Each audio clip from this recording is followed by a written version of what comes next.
సిరులొసగి యశోద ఇంట శిశువైన తడీతడు ధరనావుల మందలలో తగచరించెనీతడు.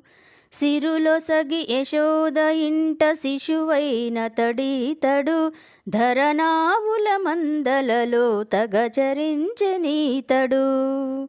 సరసతలను గొల్లెతలకు జనువులొసెగెనీతడు. సరసతలను గొల్లెతలకు జనువులొసెగెనీతడు. అరసి కుచేలుని అటుకులు ఆరగించెనీతడు. సరసతలను గొల్లెతలకు జనువులొసెగెనీతడు. అరసి కుచేలుని అటుకులు ఆరగించెనీతడు. అందరికాధారమైన ఆది పురుషుడీతడు. విందై మున్నారగించె విదురుని కడనీతడు. అందరికాధారమైన ఆది పురుషుడీతడు.